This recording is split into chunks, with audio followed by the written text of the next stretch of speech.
Hello, everyone. How are you today? I hope that you're having a great evening, a great night, or a great morning. I just hope that you're feeling positive, that you're feeling optimistic today, because that's what I'm feeling. My name's Elaine, and welcome to this series designed by Sample Assignment to tell you guys about a student's life in Australia and how it all starts, how it is all going, especially. Just want you guys to know that at whatever position you are at life right now, I am sure that whatever you're wanting to do, wherever you're wanting to be, you'll get there. And I wish you best of luck. You might as well ask about all this optimism that I'm having today. And that's because I'm finally getting there, I think. I've been waiting to start this new chapter in my life. And it's all been but delayed because of the pandemic. I'm grateful that God now has offered me the opportunity to begin it all.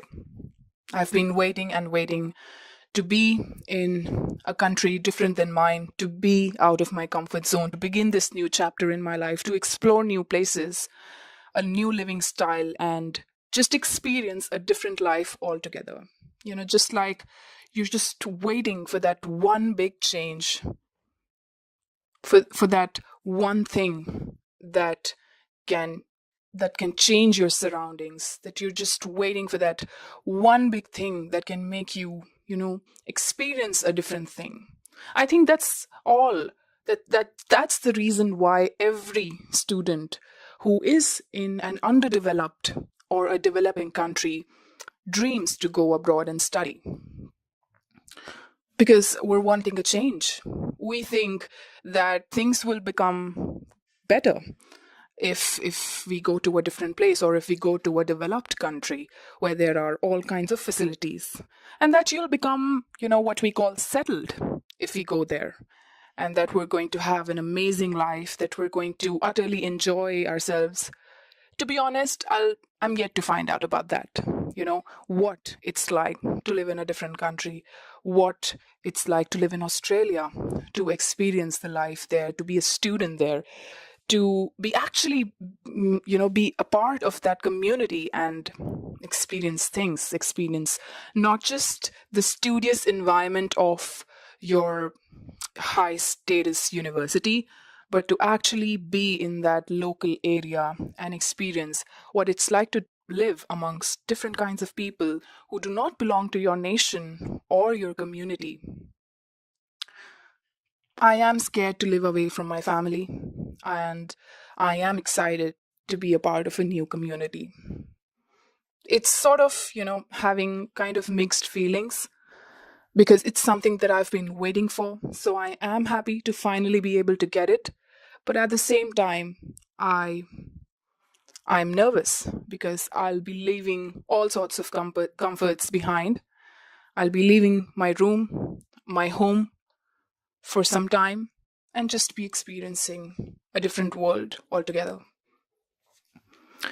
Hello, everyone. My name is Alene, and in this series, I will be guiding you about everything firsthand. Let me tell you. At this point, I am still in my native country.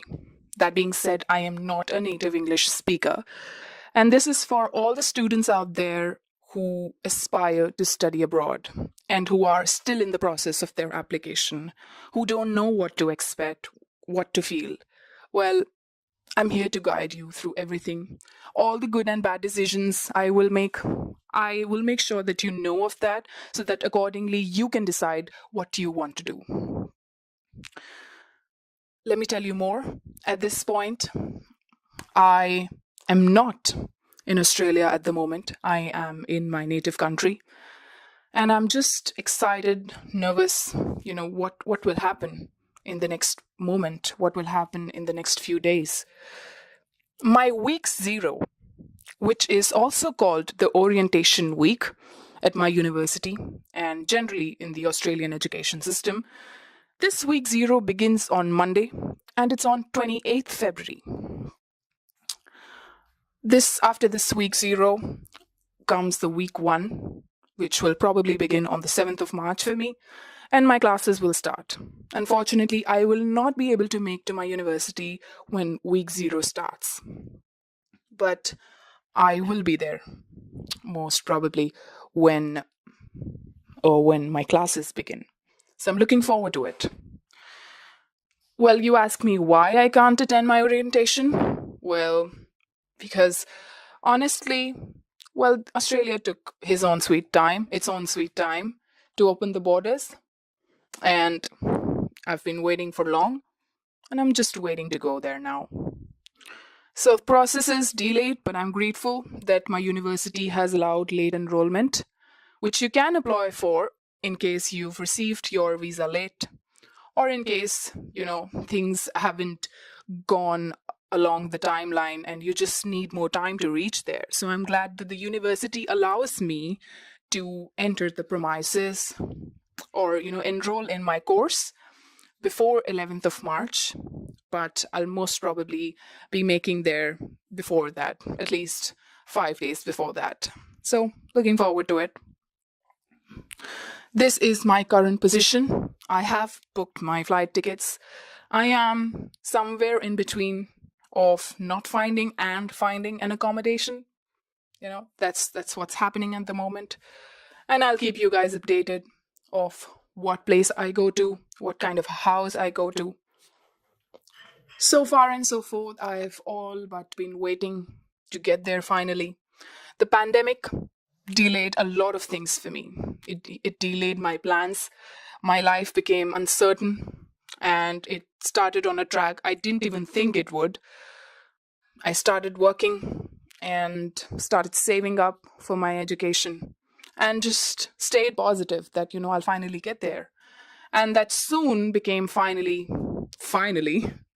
And I will help you guys out at every possible point. Like I said, this series is designed for you to understand how to get up until this point where I am currently and what to do from this point.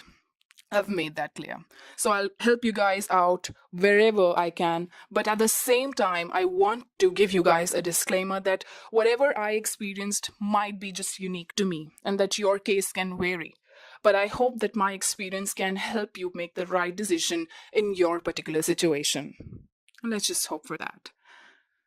Now, that being said, guys, that, I'll tell you why I wanted to study in Australia. Well, to be honest, and like I said, these experiences can vary. These opinions can be different than what others might believe.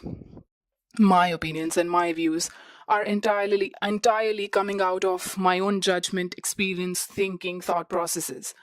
So I would request you to be a non-judgmental speaker. Well, on that note, I'd like to tell you guys about why I chose Australia. Now, the thing is, guys, that when you're applying to a foreign university, a university which is not in your native country, that is to say, there are a lot of things that you have to do. Now, why I didn't choose a different country will also cover my answer. When you're from a country where English is what you've been taught at school, but it's not your first language, and you know that in order to make it to the best corporations, the best companies, you ought to have amazing English speaking skills. And it was more, sensible to apply to a country where the language was English, the first language was English. And that is why I didn't think of applying to Europe and some of the other universities which offered good scholarships, like Germany, in France, and Spain, and Belgium. That's why I decided to go for Australia. And when it comes to comparing Australia to the US, well, I would say that US has a strenuous application process. That you have to do a lot. You have to be an ace in all the things which you do and more. It's not just about academics. It's about being best in one sport, one instrument. And maybe I'm wrong. Maybe those who apply to US know better. But well, it is a difficult task, and when you apply by yourself, you realize that it's quite difficult. I'll say that they're looking for a spot on SOP that you have to revise over 15 times to get up to the point, and they're looking for you to be perfect almost.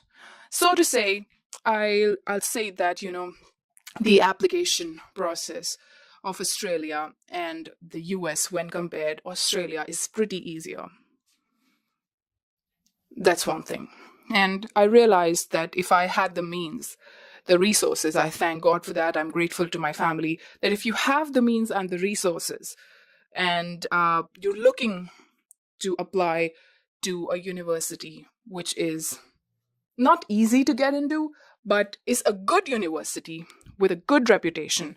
And the application process is designed in a manner so that the things are simple for you to understand and grasp, then why not? And that was that. The application process, though it asked many questions, it required many documents, it involved a lot of convincing. It was still designed in a friendly manner, in a compassionate manner that would encourage international students for them to apply to these universities, and that cannot be said for the universities of the US.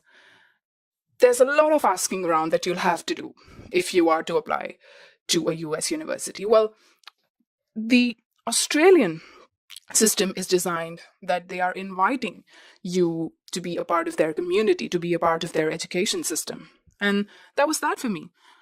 And I'm grateful that I got some amount of scholarship from my university that I was able to finally get into one. So, thanks to the easy application process, thanks to the scholarship that I received, thanks to the means I had and the resources I had, which finally, and thanks to Australia being a native English speaking country, these were the points why I chose Australia over all other countries and went for it. After I decided that, Australia was the one, I didn't think about, what university to choose. I thought about the course which I had to study. Now, guys, this is a very important point. Now, once you've decided that, you want to study in Australia, it's important for you to know what you want to study about. Now, once you've decided what you want to study about, you need to know that that field of study that you want to go into is supplied by which universities. After you know the field of study, you just need to sit down, compare the courses which are being provided by different universities that are closest to your field of study. And it might as well be that you already know the course which you want to study. For example, an MBA maybe.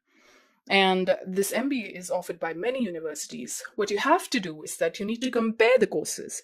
You need to compare what all subjects within that course is being offered by each university.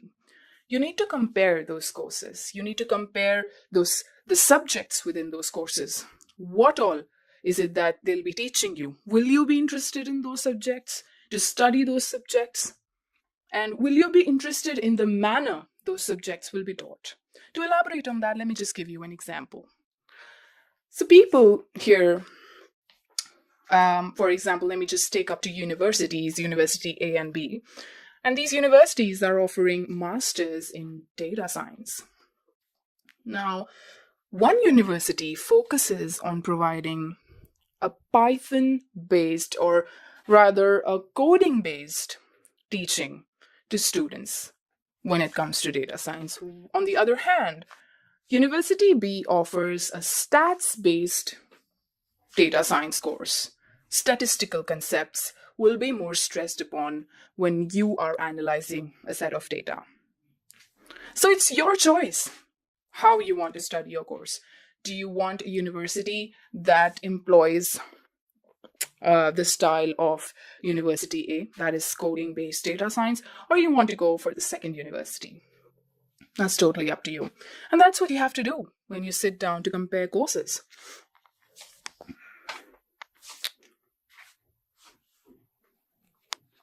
Once you know which is to be, which course you have to go ahead with, you can go ahead and apply to that university, but just check out for the scholarships. I would say that take 2 days time to decide upon the course, take 2 days time to decide upon the university, and then take at least 1 day's time with a cup of coffee in hand to study the scholarship criteria and the eligibility. It can be difficult, let me tell you. Scholarships and studying them and studying their eligibility and criteria can be very difficult. And what you ought to do is that you need to have a clear mind, and you need to sit down and promise yourself that all you are going to do today is just study about the scholarships. And let me tell you that we'll be discussing about these things in a very detailed manner.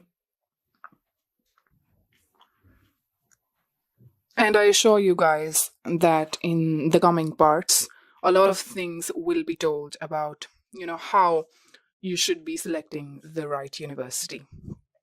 Might as well be telling you about, a good set of universities and their fee structure.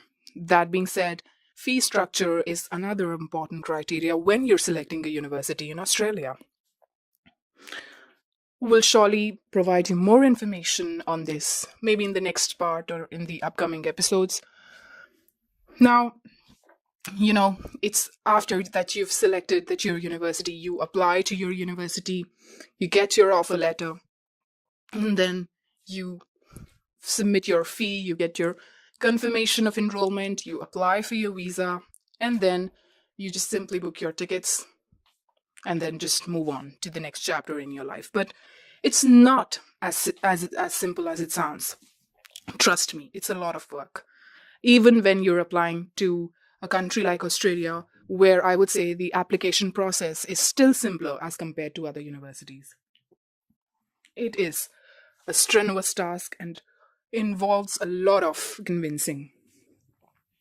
So I would say that just be open-minded about it and just know that it's a lot of work and that you have to put in a lot of hard work to finally be able to get there. And at the same time, I will tell you guys that you can do it, and that everyone who has the right kind of passion, who wants to be out of their comfort zone and who wants to experience a different life altogether, this process is not difficult for you.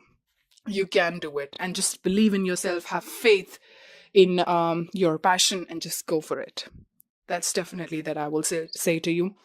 And I will dissect down on all these parameters, on all these processes, for you to have better clarity of how to do and go about things. This is just a general overview of what has been done so far in my journey, and I will be detailing out things in the upcoming episodes and the upcoming parts to this series. Guys, at this point, I am just looking forward to be there. And like I said, I will keep you informed of what things to do, not to do, or maybe I'll just keep you updated with the things I will do so that you know what you should do and what you should not. That's one thing. And this series will not just help you apply to your desired university in Australia, it will help you live in Australia. That's the idea. I'm right here to help you guys out. At this point, if you talk about me, I'm just too nervous. Don't know what will happen the next second. I am to have a COVID test as well before I board my flight.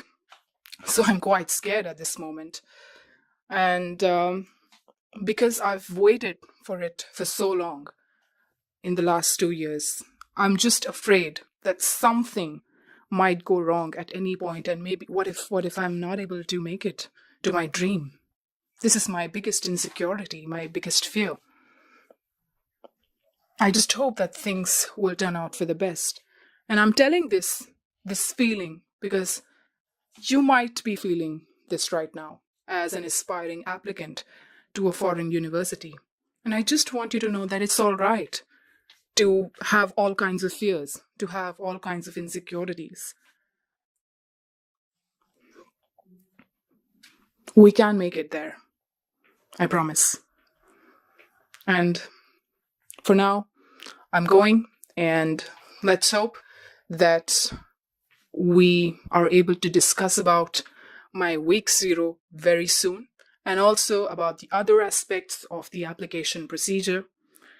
Looking forward to hear from you guys about this episode. Have a good one.